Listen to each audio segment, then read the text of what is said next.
नमस्कार. दीपक रेगी कथाकथन चॅनलवर तुम्हा सगळ्यांचं मनापासून स्वागत. तुम्ही ऐकताय डॉक्टर सच्चिदानंद शेवडे यांची अघोर वाडा ही कादंबरी आणि आज भाग 5. खाशाबांनी मांत्रिकाचं स्वागत केलं. त्याला सर्जाकडे नेलं. सर्जाकडे पाहिल्यावर ते जोशीबुवा मांत्रिक गंभीर झाले. सर्जाकडून त्यांनी सगळी हकीकत ऐकून घेतली. हे बघा, यात मी फार काही करू शकेन असं मला वाटत नाही. उगाच तुम्हाला खोटं सांगण्यात काही अर्थ नाही. पण मी प्रत्यक्ष जागा बघितल्यावर नक्की काय ते सांगेन. आपण जेवण करून दुपारी त्या वाड्यावर जाऊया. मांत्रिकाचं बोलणं ऐकून सर्जा नाराज झाला. हे बघ, घाबरू नकोस बाळ. परमेश्वरावर विश्वास ठेव. तू कुणाचं वाईट केलं नसलंस तर कुणी तुझं वाईट करू शकणार नाही, हे लक्षात ठेव. जोशीबुवा म्हणाले आणि सर्जानं मान खाली घातली. दुपारी जेवण आटोपून खाशाबा, जोशीबुवा आणि ते 4 गडी असे निघाले. यावेळी पाडेगावहून वारजे गावात न जाता खाशाबांनी जीप सरळ जंगलात घुसवली. दुरून वाडा दिसायला लागला. वाड्याच्या अलीकडे खाशाबांनी जीप थांबवली. सगळे जीपमधनं उतरले. एवढ्यात जोशीबुवांना ते विवर दिसलं. लांबून तिथे विवर आहे असं वाटलंही नसतं. खाशाबा, ते काय आहे? जनावराची घळ वगैरे तर नाही ना? जोशीबुवांनी विचारलं.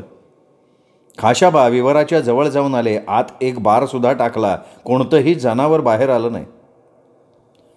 खाशाबा, आता तुम्ही जरा थांबा. मी आत जाऊन येतो. टॉर्च असला तर द्या. इथून वाड्याकडे जाणारं भुयार वगैरे आहे का ते बघू. जोशीबुवा त्यांची धोपटी सांभाळत पुढे झाले. खाशाबानी मोठा टॉर्च त्यांच्या हातात दिला. चला, आपण बरोबर जाऊ. टॉर्च लागला आहे, सगळ्यांना उजेड मिळेल. मला वाटलं की टॉर्च असेल नसेल तर आपण एकटे पुढे होऊ, पण नको. चला, सगळेजण जाऊया. जोशीबुवांच्या म्हणण्यावर खाशाबा हसून पुढे झाले. सर्वजण त्या विवरात उतरले. सावधपणे टॉर्च फिरवला. जमिनीपासून 10-12 फूट असं ते विवर होतं. आत उतरायला नैसर्गिक रस्ता तयार झालेला होता. खाशाबांच्या तोंडून हलका चित्कार बाहेर पडताच जोशीबुवांनी त्यांच्याकडे बघितलं. टॉर्चच्या उजेडात 2 मानवी सांगाडे दिसले.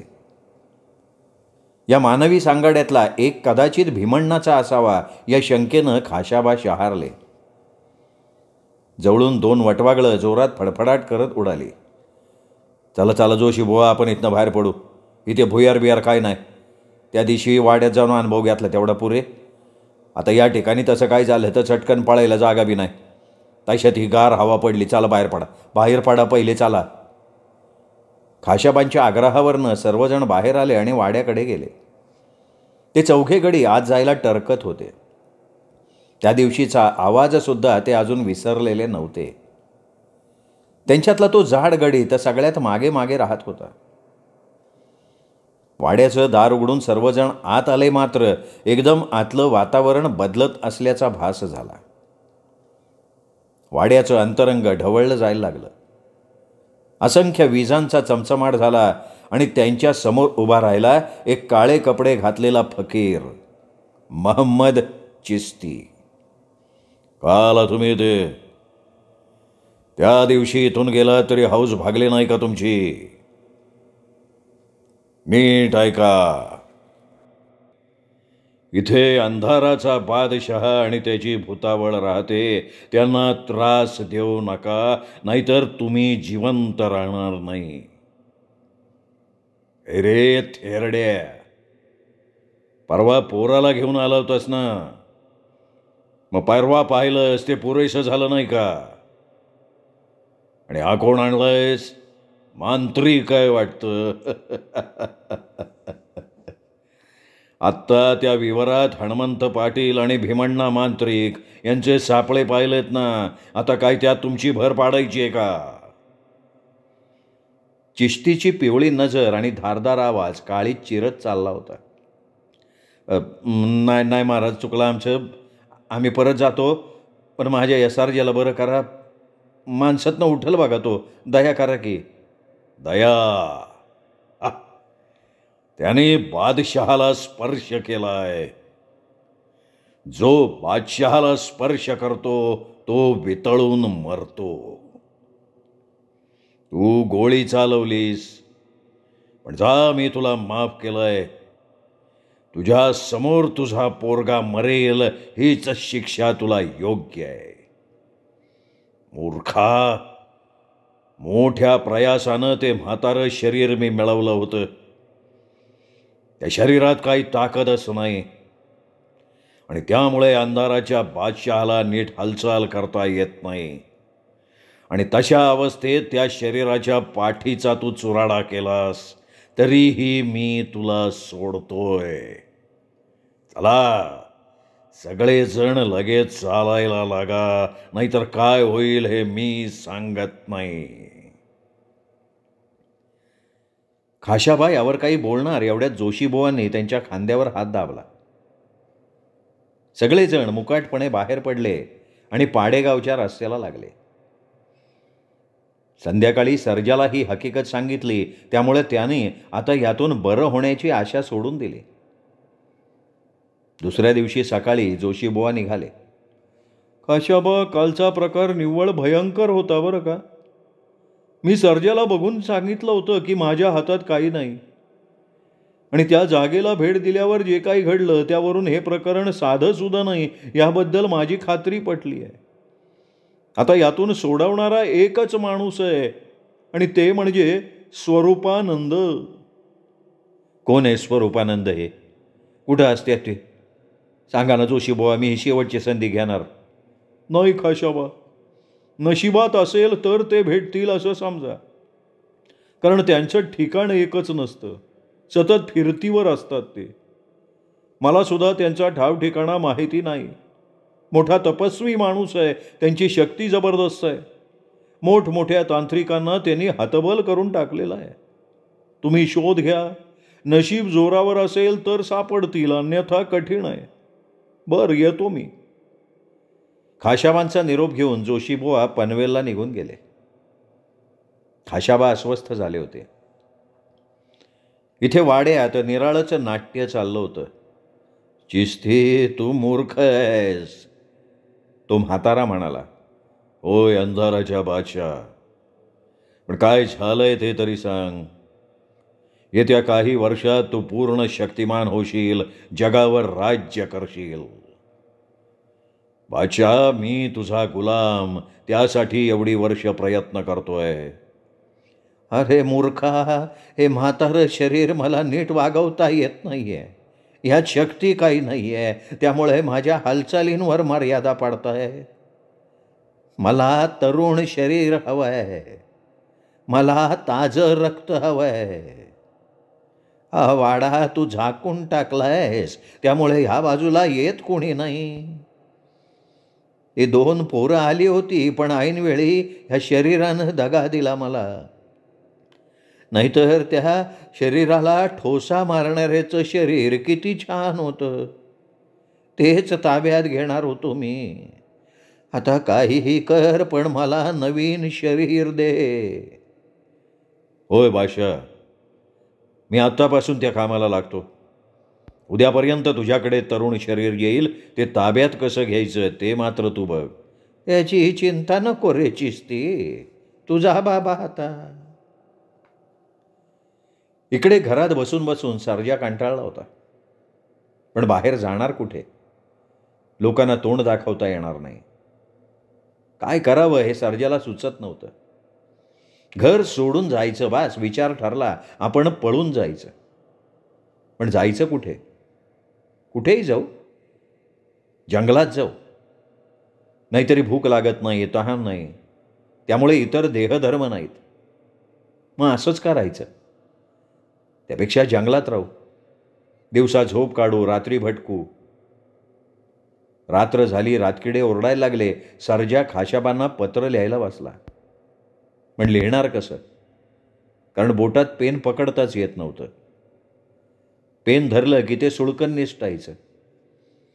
कागदावर लिहायचं म्हणजे हात त्याच्यावर टेकला जाणार, म्हणजे परत कागदावर डाग पडणार, आणि मग त्याच्यावर लिहिताही येणार नाही. आता काय करायचं ह्या विचारानं सर्जा हताश झाला. आपल्या अगतिकतेमुळे त्याला रडायला यायला लागलं, पण रडून उपयोग काय? काहीतरी करायला हवंच. एकाएकी त्याला एक कल्पना सुचली. आपल्या या अवस्थेचा उपयोग करून निरोप लिहू. असं ठरवल्यावर तो उठला, भिंतीपाशी गेला. त्याच्या बोटातनं तो चिकट द्रव गळतच होता. त्या द्रवानं त्याने भिंतीवर लिहायला सुरुवात केली. आबा, मी घर सोडून जातोय, माझा शोध घेऊ नका. या अवस्थेत जगण्यापरीस. हे एवढं लिहिताना त्याची बोटं दुखायला लागली. सहज त्याची नजर आपल्या बोटांकडे गेली आणि तो दचकला. अंगठ्याजवळच्या ज्या 2 बोटांनी त्यांनी लिहिलं होतं ती बोटं अर्ध्याहून अधिक झिजली होती, खडूसारखी. म्हणजे आपली हाडं सुद्धा वितळतायत या कल्पनेनं सर्जाला परत रडू कोसळलं. रात्री 12पर्यंत तो कसाबसा घरात बसून राहिला.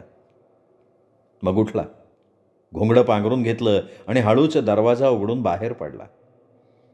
सरावानं पावलं शंकरच्या घराकडे वळली. शंकरचं घर दिसायला लागलं. हळूच त्याच्या खोलीच्या खिडकीजवळ जाऊन सर्जानं आवाज दिला. शंकरची झोप सावध होती. आवाज ऐकता क्षणी तो घरातनं बाहेर आला. अरे हे काय सर्जा, एवढ्या रात्री कुठं निघाला? हळू बोल रे. मी घर सोडून निघालोय. अरे पण जाणार कुठं, काय विचार केलाय का? नाही, कुठं बी जाईल, पण हे तर नाही राहणार. तू आधी घरात चल, मग काय ते बोलू आपण, चल घरात. असं म्हणत शंकरनं सर्जाला घरात आपल्या खोलीत नेलं. आपल्या जिवलग मित्राच्या या अवस्थेचं शंकरला सुद्धा वाईट वाटत होतं. त्यांनी सर्जाला खुर्चीवर बसवलं, पण सर्जानं ते नाकारलं आणि जमिनीवर बसणं पसंत केलं. शंकर सुद्धा त्याच्या जवळ बसला. आता बोल, हे घरातनं जायचं खूळ का घेतलं? अरे शंकरया, तुला माझी अवस्था माहिती. ऊन लागलं तरी मी वितळतोय, म्हणून मी अंधाऱ्या खोलीत बसायचं, लोकांना तोंड दाखवायचं नाही. आणि लोकांनी मला बघू नये म्हणून पण मी त्या अंधाऱ्या खोलीत बसायचं. अरे माझा दम गुटतो तिथं एका जागी बसून. एका जागी बसून राहायची आपल्याला सवयच नाही ना. आणि त्यातून घरात बसून राहायची सवय कुठे आपल्याला? अरे पण खायचं प्यायचं काय करणार? या प्रश्नावर सर्जा कसनुसा हसला.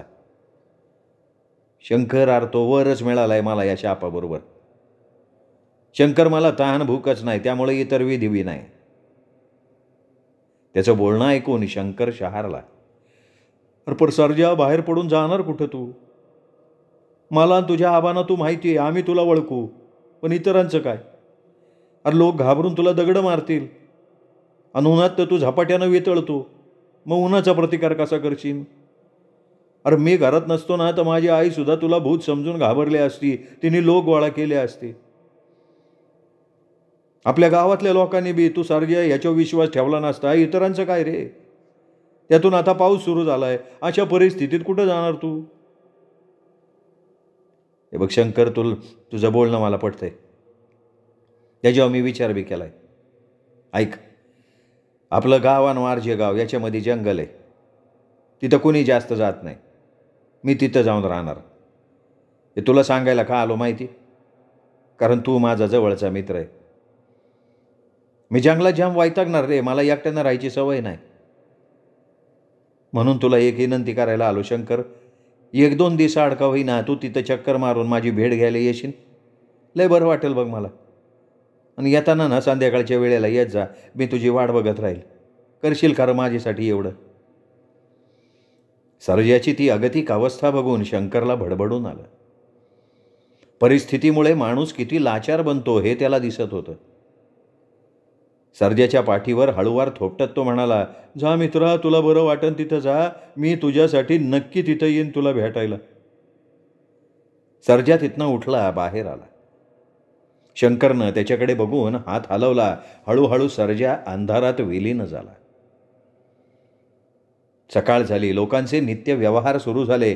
खाशाबांनी सर्जाला आवाज दिला. वरून काहीच प्रतिसाद न मिळाल्यामुळे खाशाबा वरती आले. सर्जाचा कुठेही पत्ता नव्हता. समोरच्या भिंतीवरचा निरोप वाचून खाशाबा हबकले. सर्जानं जीवाचं काही बरं वाईट तर करून घेतलं नसेल या शंकेनं ते घाबरे झाले. तडक त्यांनी शंकरचं घर गाठलं. शंकरनं याबाबतीत काहीही माहिती नसल्याचं दर्शवलं. खाशाबांचा धीरच सुटला. ते तडक लोणावळ्याला गेले. तिथे पोलीस स्टेशनवर सर्जा हरवल्याची तक्रार नोंदवली. नव्या इन्स्पेक्टरनं त्यांचीच लाच काढली. बोला, पोरगा पळून का गेला? काय पोरीबिरीचं लपड होतं का? तुम्ही त्याला मारझोड केली का? फोटो बघू त्याचा. या बघा साहेब, पोरीचं बिरीचं काय लपडं नाही का, मी त्याला मारले बी नाही. त्याला काय मारणार? तो अंगानं वितळतोय. काय म्हणला? पोरगा वितळतोय? राव, हे पोलीस स्टेशन आहे काय? सकाळी सकाळी झोकून बिकून आला काय? म्हणे पोरगा वितळतोय. वितळायला ती काय मेणबत्ती आहे का? हा, हिला सकाळी सकाळी कुठनं डोकं खायला यात्यात कोण जाणे. ए सकाराम, याला उचला आणि बाहेर फेक. अहो साहेब, मी खरं सांगतोय. या फोटोसारखा तो दिसत नाही आता. आता त्याच्या अंगावर चामडं बी नाही राहिलं. त्याच्या अंगातनं कसला तरी चिकटा पाझरतोय. हा साहेब, विश्वास ठेवा माझ्यावर. या स्वतःच्या अवस्थेला कंटाळून तो पळाला. पण साहेब मला सांगा, तो जाईन तरी कुठं? अहो, लोक त्याचं रूप बघून घाबरतील, त्याला दगडं मारतील. आणि त्याच्या अंगाला ऊन लागलं का त्याचं शरीर जोरात वितळायला लागतं. साहेब साहेब माझ्या पोराला शोधून काढावं. हे चल पहिल्यांदा बाहेर. हॉरर स्टोरी सांगतो काय मला? सखाराम, मी काय सांगतोय तुला, याला बाहेर हाकल पाहिला. सखारामनं खाशाबांना उठवलं. असा अपमान ऐकून घ्यायची खाशाबांना सवय नव्हती, पण आता आवाज चढवून सुद्धा उपयोग नव्हता. आपलेच 4 गडे घेऊन खाशाबांनी पाडेगाव परिसरातलं जंगल विंचरून काढलं. पावसामुळे त्यांच्या तपासाला अडथळा येत होता. खाशाबा पाडेगाव जंगल पालथं घालत होते तेव्हा सर्जा त्या विवरात शांतपणे झोपला होता.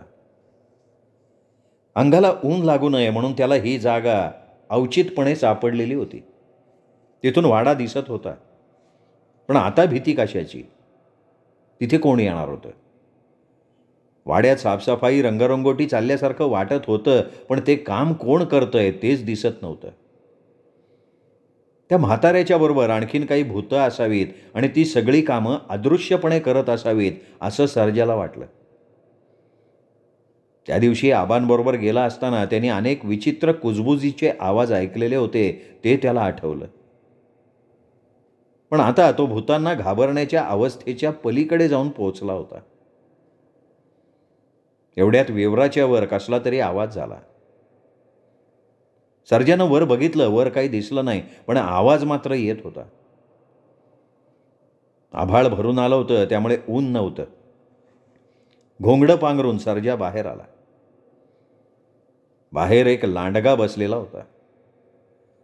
सर्जाला बघताच त्या लांडग्यानं सुळे विचकले. सर्जानं शांतपणे घोंगडं खाली टाकलं आणि तो लांडग्याच्या दिशेनं जायला लागला. सर्जाचं ते विद्रूप ध्यान बघून लांडगा उभा राहिला. त्या लांडग्याच्या शरीरावरचे केस सुद्धा ताठ झाले आणि दुसऱ्या क्षणी शेपूट मागच्या 2 पायात दाबत लांडगा सुसाट पळत सुटला. हे बघून सर्जाला हसू आवरेना. लांडग्याची आपल्याला भीती का वाटली नाही? का राग, लोभ, प्रेम, मोह, भय या सगळ्या मानवी गुणांपासून आपण दुरावले गेलोत? शारीरिक स्थित्यंतराबरोबर सर्जात मानसिक स्थित्यंतरही होऊ लागल्यासारखं वाटत होतं. असंच जर होत राहिलं तर मरण्यापूर्वी आपलं अस्तित्व नष्ट होईल असं त्याला वाटायला लागलं. इतक्यात शंकर आला. क्षणभर सर्जानं त्याला ओळखलंच नाही. कोणीतरी दिसतंय म्हणून तो सावधगिरीचा पवित्रा घेऊन उभा राहिला. अरे सर्जा, हे काय? तू बाहेर का आला? आणि आता तरी पाडेगावच्या जंगलात चल. अरे या वाड्याच्या जवळ राहिला, भीती नाही वाटत होय तुला? मला तर नुसतं हिथं यायच्या कल्पनेनं भीती वाटते. बस शंकर बस. हे बघ शंकर, मला तुला काहीतरी सांगायचंय. आता एक लांडगा आला होता म्हणून मी बाहेर आलो, पण मला बघितल्यावर तो लांडगाच घाबरून पळत सुटला. शंकर, मला त्याची भीती नाही वाटली बरं का. मी सरळ त्याच्या अंगावर गेलो. आणि आता येताना, अरे तू येताना क्षणभर तुला मी ओळखलंच नाही रे. शंकर, माझ्यातला माणूस संपतोय, तीच भीती वाटते बघ मला. माणूस पण संपलं ना तर मी ठार येडा होईल असं वाटतंय. काय करू सांग? हे बघ सर्जा, तू घरी चल. मला तुझी अवस्था बघवत नाही मित्र.